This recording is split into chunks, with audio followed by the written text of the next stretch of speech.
Post office అనగానే గుర్తుకొచ్చేది ఓ పాత building, దాని ముందు ఎర్ర పోస్ట్ డబ్బా, ముందు క్యూ లైన్లో ఉన్న జనాలు. ఇదంతా ఒక్కటి మాట. ఎందుకంటే ఇప్పుడు దేశంలో పోస్ట్ ఆఫీసుల లుక్ మారబోతుంది.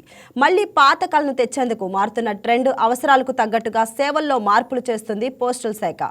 ఇందుకోసం జెన్జెడ్ పేరుతో కొత్త పోస్ట్ ఆఫీసులు అందుబాటులోకి తెస్తుంది. ప్రతిష్టాత్మక విద్యా సంస్థల ప్రాంగణంలోనే వీటిని నెలకొల్పుతుంది. అసలు ఈ కొత్త జెన్జెడ్ పోస్ట్ ఆఫీసులో ఉన్న ప్రత్యేకతలేంటో ఇప్పుడు చూద్దాం.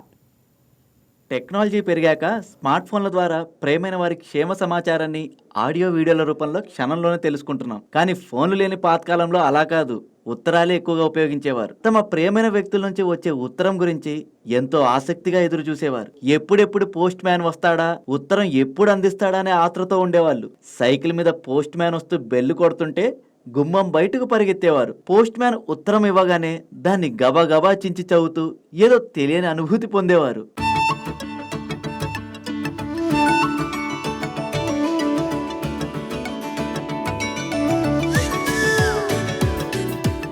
కానీ ప్రస్తుతం ఫోన్లు అందుబాటులోకి రావడంతో ఉత్తరాల వాడకం తగ్గి ఆ అనుభూతి కరువైంది. ఏదైనా క్షణాల్లోనే తెలిసిపోతుంది. దీంతో పోస్ట్ ఆఫీసులు పలు విధాలుగా రూపాంతరం చెందుతున్నాయి. ఇప్పటికే పేమెంట్స్ బ్యాంకింగ్ రంగంలో కూడా ఇండియన్ పోస్ట్ ప్రవేశించింది. ఈ క్రమంలో జెన్జెడ్ యువతను ఆకట్టుకునేలా పోస్టల్ విభాగం వినూత్న విధానానికి శ్రీకారం చుట్టింది.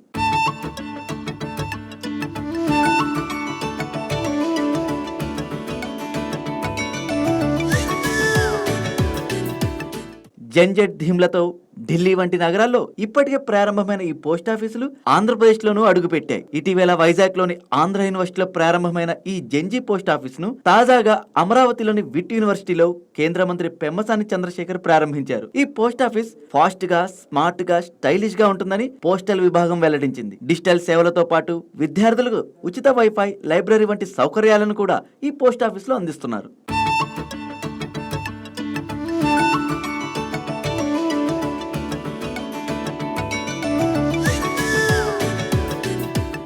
యువత అవసరాలకు తగ్గట్టుగా వారిని ఆకట్టుకునేలా దేశవ్యాప్తంగా 50 జెన్జెడ్ పోస్ట్ ఆఫీసులను ఏర్పాటు చేస్తుంది పోస్టల్ శాఖ. వీటిలో ఎన్నో అధునాతన సాంకేతికత వినియోగంతో సేవలను అందించనున్నారు. ఈ పోస్ట్ ఆఫీస్ లో డిజిటల్ పేమెంట్స్, పోస్టల్, బ్యాంకింగ్, బీమా సేవలు, పాస్పోర్ట్, ఆధార్ సేవలు పొందే వెసులుబాటు కల్పిస్తున్నారు. పోస్ట్ ఆఫీస్ కి వెళ్తే పని పూర్తయ్యేలోపు బోర్ కొట్టకుండా గేమ్స్ ఆడుకోవచ్చు, బుక్స్ చదువుకోవచ్చు. ఇక అలాగే యువత అభిరుచులకు తగ్గట్టుగా స్మార్ట్ ఫోన్, క్యూఆర్ కోడ్ల ద్వారా పోస్టల్ సేవలు కూడా పొందొచ్చు. ఇక పార్సిల్ సర్వీసుల్లో విద్యార్థులకు 10% డిస్కౌంట్ ఇవ్వనున్నారు. పోస్టల్ డిపార్ట్మెంట్ తీసుకుంటే పోస్టల్ డిపార్ట్మెంట్ కి రైల్వేస్, డిఫెన్స్ తర్వాత మాకు హైయెస్ట్ ఎంప్లాయీస్ ఉన్నారు 4,50,000 మంది. ఈ 4,50,000 మందిని సమర్థవంతంగా ఉపయోగించుకుంటే ఇండియాలో ఈ కామర్స్ ప్లాట్ఫామ్ గానీ, సిటిజన్ సెంట్రిక్ సర్వీసెస్ గానీ, అంటే ఆధార్ అప్డేషన్ దగ్గర నుంచి ఈ కేవైసీల దగ్గర వరకు, అదే విధంగా government schemes, Sukanya Samriddhi scheme, rural life insurance, ఇలాంటివన్నిటినీ కూడా ఒక పోస్ట్ ఆఫీస్ ని కేవలం లెటర్స్ తీసుకువెళ్లే మాధ్యమం నుంచి హోలిస్టిక్ ప్లాట్ఫామ్ గా పోస్ట్ ఆఫీసెస్ కన్వర్ట్ అయినాయి. మొట్టమొదటిసారిగా 5,000 కోట్ల రూపాయలు ఖర్చు పెట్టి ఒక అద్భుతమైన IT 2.0 ఈ రోజు అన్ని పోస్ట్ ఆఫీసులో పెట్టాం. త్వరలోనే ఈ జెన్జీ థీమ్ పోస్ట్ ఆఫీసులను కర్నూలులో కూడా ఏర్పాటు చేయనున్నారు. టెక్నాలజీతో యువతకు అనుకూలమైన, అవసరమైన సేవలు అందించడమే ఈ పోస్ట్ ఆఫీసుల ప్రధాన ఉద్దేశమని అధికారులు చెప్తున్నారు. హాయ్ వ్యూయర్స్, ఈ వీడియో మీకు నచ్చినట్లయితే లైక్ కొట్టి షేర్ చేసి వైకే టీవీని సబ్స్క్రైబ్ చేసుకోండి.